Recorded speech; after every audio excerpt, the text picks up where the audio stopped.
Assalamualaikum warahmatullahi wabarakatuh. Seperti biasa, Ibu tanya dulu bagaimana kabarnya hari ini? Insya Allah selalu dalam keadaan sehat, dalam lindungan Allah, dan tetap bersemangat. Hari ini pelajaran terakhir, tema 2, subtema 4 ya. Pembelajaran 5 dan 6. Sebelum kita mulai pembelajaran hari ini, say basmalah. Bismillahirrahmanirrahim.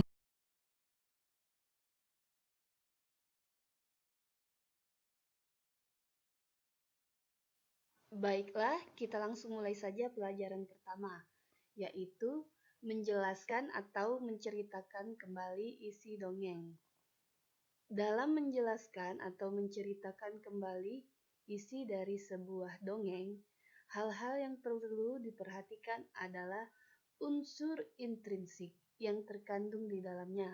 Ayo, siapa yang masih ingat? Apa saja unsur intrinsik dalam dongeng? Ya, betul sekali. Yang pertama tema, kedua tokoh dan juga sifatnya, latar, baik itu latar waktu ataupun tempat, alur, dan amanat. Setelah kita menganalisa unsur-unsur tersebut, kita akan mudah menceritakan kembali isi.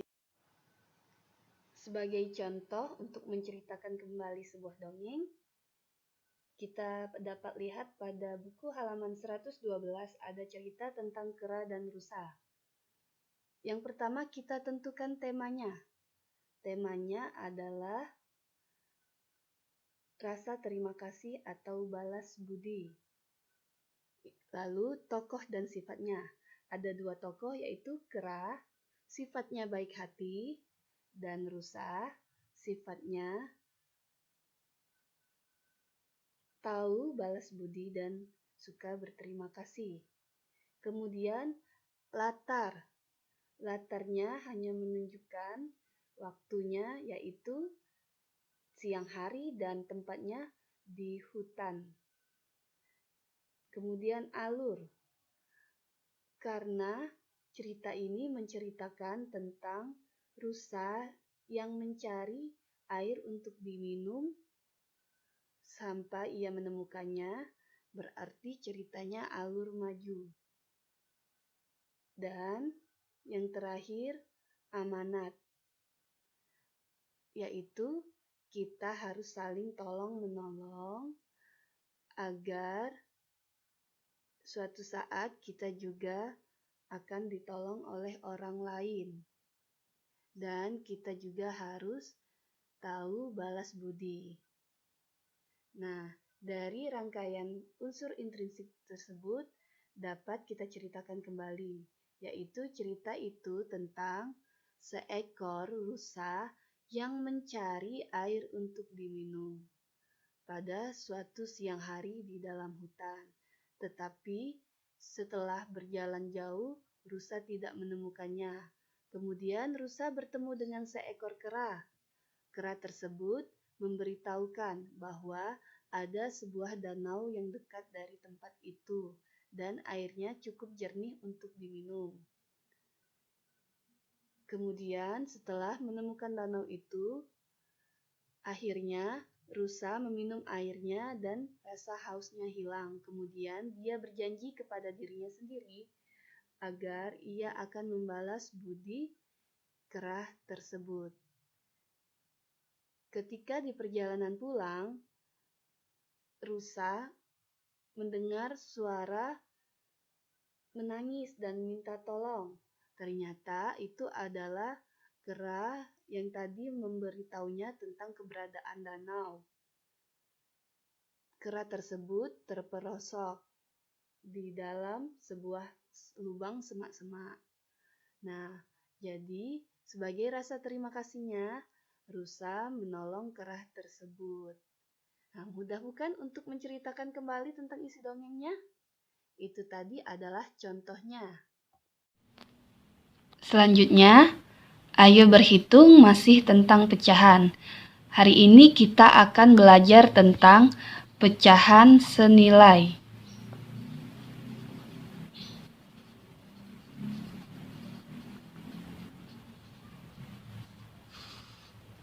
Nah, apa itu pecahan senilai?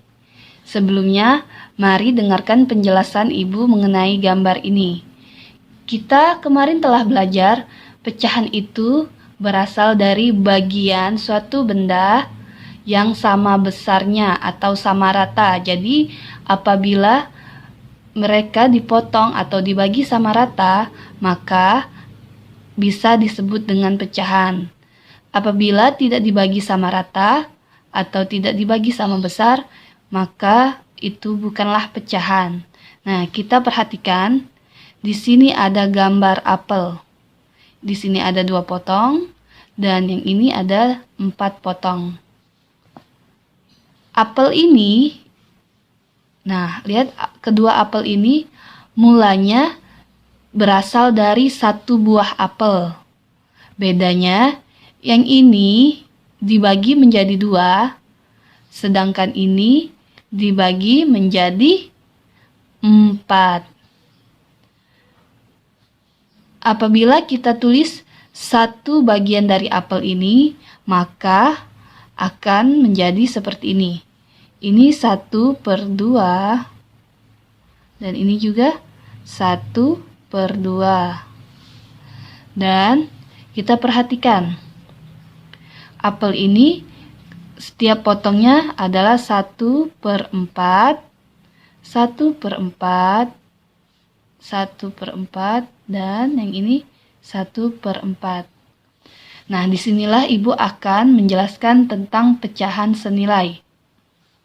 Dapat kita perhatikan pada gambar, ada gambar apel yang dilingkari, ini dan ini. Nah, yang pertama, apel yang dilingkari ini adalah 1/2 bagian atau setengah bagian. Dapat kita tulis di sini 1/2, ya. Jadi apel ini adalah 1/2 karena dari 1 apel dibagi menjadi 2 apel dan ini adalah 1 bagiannya. Nah, sedangkan yang di sini dibagi menjadi 4, tetapi yang dilingkari adalah 2 bagian apel. Dapat kita tulis di sini adalah 2/4 karena dari 4 bagian apel.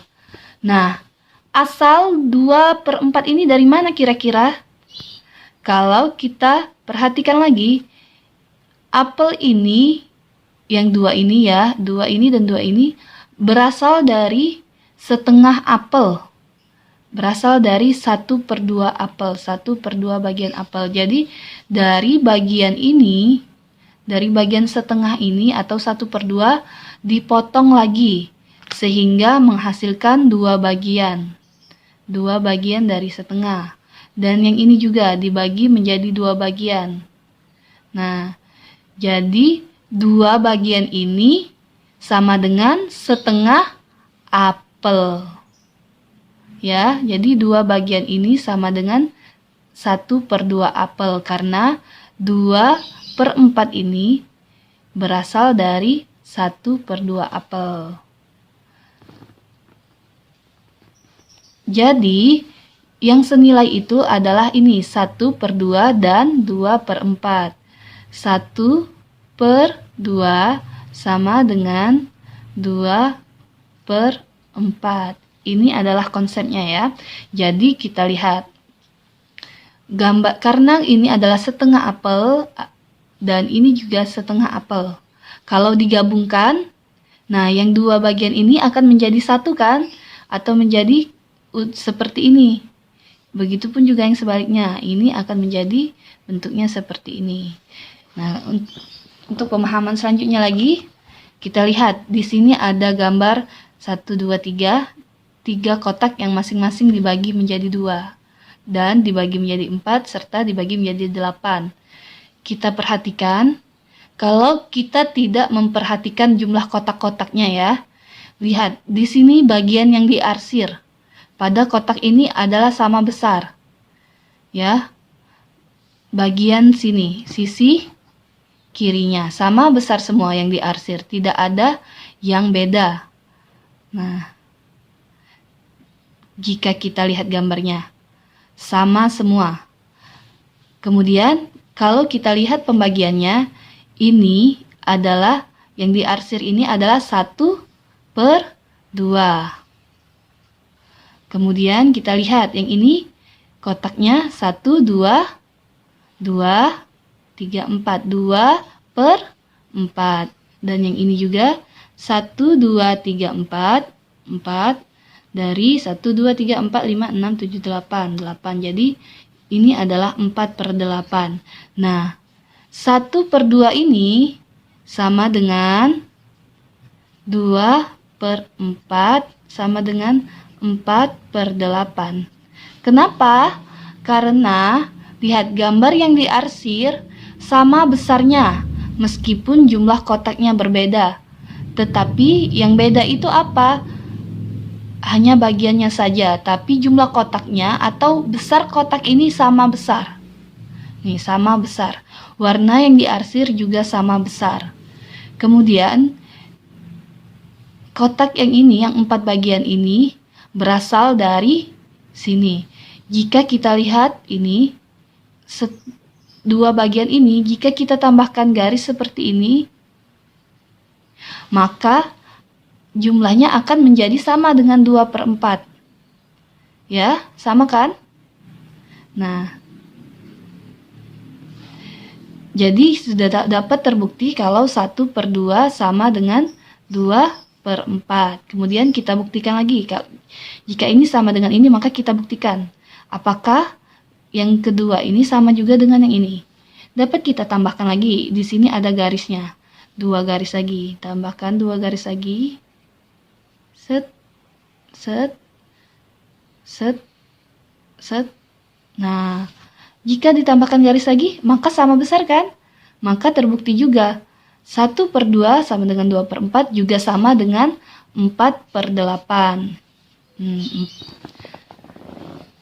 Jika kita mau hitung, cara menghitungnya seperti ini.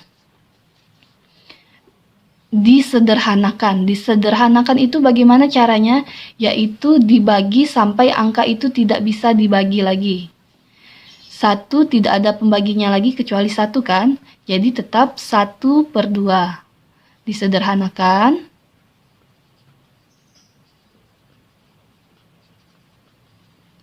1 tidak bisa dibagi dan 2. Dan perlu diingat, untuk menyederhanakan, penyebut dan pembilang harus dibagi sama besar.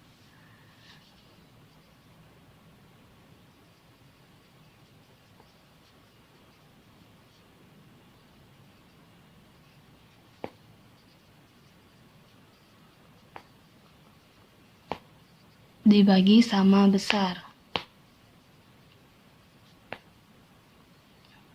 Jika pembilang yang di atas dibagi dengan angka 1, maka penyebut yang di bawah harus dibagi dengan 1 juga ya, untuk menyederhanakan. Nah, konsep menyederhanakan seperti itu. Jadi, kemudian 2/4. 2/4. 2 masih bisa dibagi 1. Iya, 2 dibagi 1, 2. Kemudian, 2 dibagi 2 masih bisa nggak? Iya, masih bisa. Berarti 2 ini kita bagi menjadi 2. Sama dengan 2 dibagi 2 sama dengan 1. Kemudian kita bagi juga. 4 dibagi 2. 4 dibagi 2 berapa ya? Berapa kali 2 yang hasilnya 4? Yaitu 2 kali 2. Berarti di sini 2. Nah, maka jika disederhanakan, 2/4 akan sama dengan 1/2. Begitu juga dengan 4/8. Apakah bisa kita menjadikan 1/2? Langsung saja. 4 dibagi berapa yang menghasilkan 1? Yaitu dibagi menjadi 4. 4 dibagi 4 sama dengan 1. Dan di bawahnya atau penyebutnya juga dibagi 4.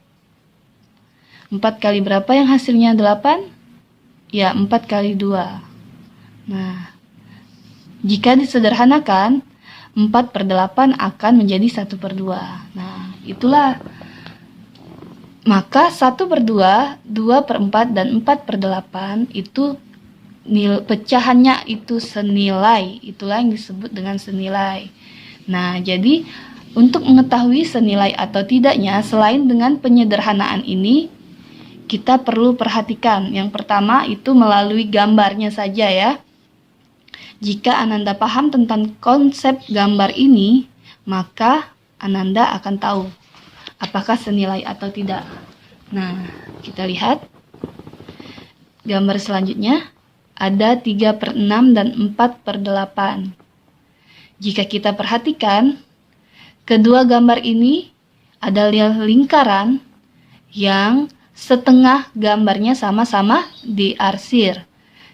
Dari gambarnya kita mengetahui bahwa ini adalah senilai. Berarti 3/6 sama dengan 4/8. Nah, kemudian gambar selanjutnya juga ada 1/3 dengan 2/1, 2, 3, 4, 5, 6, 2/6. Karena sama besar, lihat. Nah, maka 1/3 juga senilai dengan 2/6. Itulah konsep pecahan senilai. Jika kita perhatikan pada contohnya, dapat kita lihat pada halaman 116, kita hitung dulu berapa ini masing-masing pecahannya. 3 per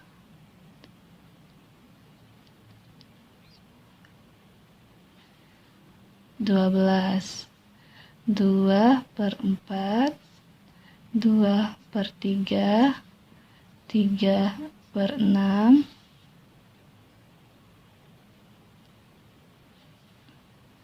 9/12,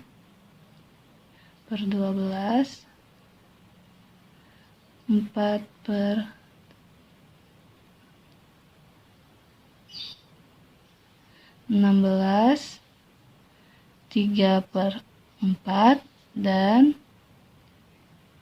4/6. Telah kita lihat ya. Bagaimana caranya? Yaitu lihat dari gambarnya. Semuanya sama gambar lingkaran. Kemudian yang mana yang senilai? Kita lihat dari warna yang diarsir. Nah, kita lihat di sini. A ini diarsirnya jumlahnya adalah seperti ini. Kira-kira sama dengan yang mana ya?